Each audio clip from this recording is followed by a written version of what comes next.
আজকে প্রথমবার অর্চি আর অর্চির ফ্রেন্ডকে নিয়ে আমরা গিয়েছিলাম প্লেগ্রাউন্ডে। আর প্লেগ্রাউন্ডে গিয়ে ওরা কীরকম এনজয় করলো সেটা আজকে তোমাদের সাথে শেয়ার করব।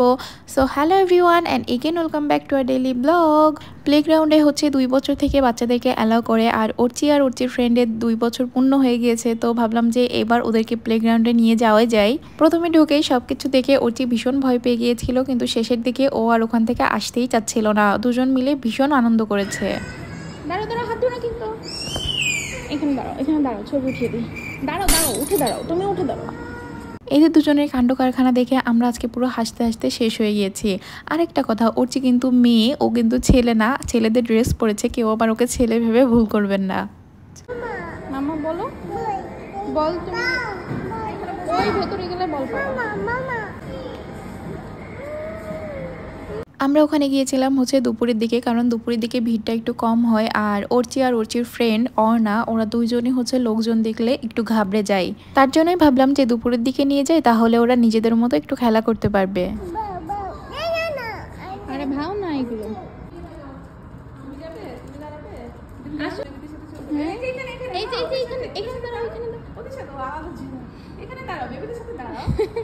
করে দাও তো।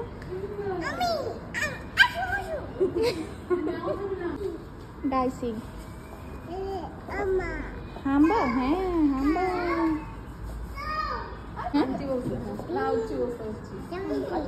আসো অর্চি, বেবিকে নিয়ে আসো। বেবিকে আরো বেবি আছে, ভাই আছে। হ্যাঁ আমার জানা দরকার। শীতকাই গেছে।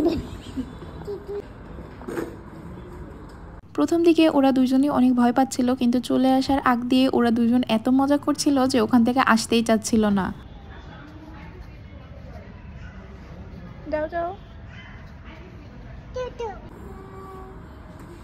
অর্চি টুকি টুকি। এই গুড।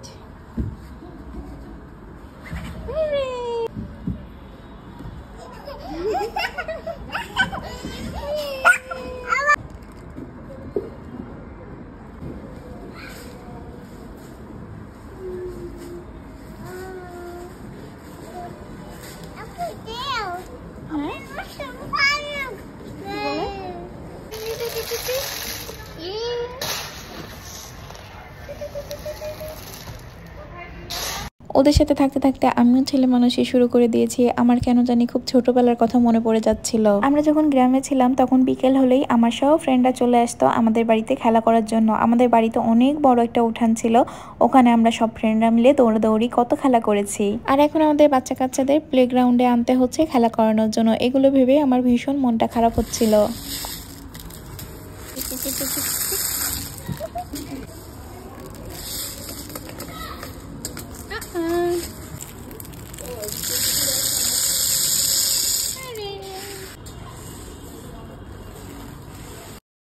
দুইটা মিলে পুরো একদম সংসারের কাজে লেগে পড়েছে। তো কি আর করব, বসে না থেকে আমি ওদেরকে একটু হাতে হাতে সাহায্য করে দিচ্ছিলাম।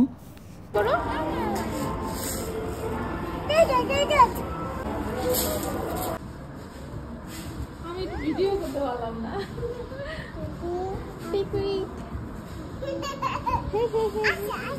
আচ্ছা আচ্ছা, আমরা আসবো, তাই এটা ভেঙে পড়ে যাবে।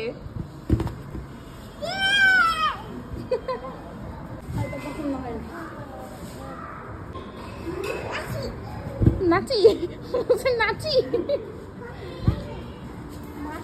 না, বেবি উঠবে না। বেবি বেবি ভয় পাচ্ছে, তুমি যাও। বেবি বেবি ভয় পাচ্ছে, তুমি যাও শিখিয়ে নাচি করে আসো। আর 2 মিনিট আছে। এই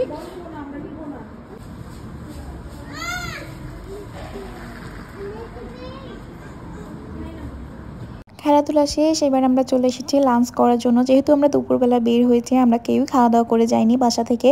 ভাবলাম আজকে দুপুরে বাইরেই খাওয়া দাওয়া করব।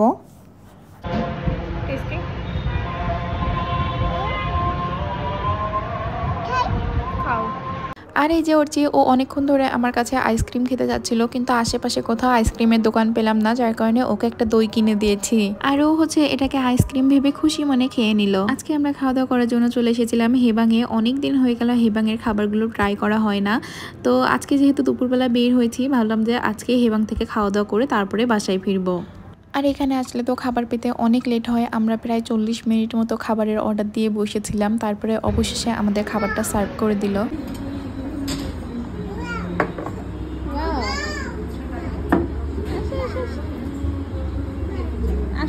আজকে আমরা খাবারে অর্ডার করেছিলাম হচ্ছে লইট্টা শুটকি, সাথে ছিল কাঁকড়া ভুনা আর একটা মিক্সড সবজি ছিল, আর সাথে ছিল হচ্ছে ব্যাম্বো চিকেন। আর এই ব্যাম্বো চিকেনটা অর্ডার দিলেই খাবার পেতে অনেক দেরি হয়, কারণ এটা যেহেতু আগে থেকে রেডি করা থাকে না, তো অর্ডার পেলেই তারপর ওনারা রেডি করে, এই জন্য খাবার পেতে এত লেট হয়েছে আজকে। আমরা সবাই ছিলাম মারাত্মক রকমের ক্ষুধার্ত, বাচ্চাদেরকে অবশ্য বাসা থেকে একটু খাইয়ে নিয়ে গিয়েছি, কিন্তু আমাদের আর খাওয়া হয়নি। তো আজকের ব্লগটা এখানেই শেষ করছি, আশা করি তোমাদের সবার অনেক অনেক ভালো লাগবে, আর ভালো লাগলে অবশ্যই লাইক কমেন্ট শেয়ার করতে ভুলবে না। বাই।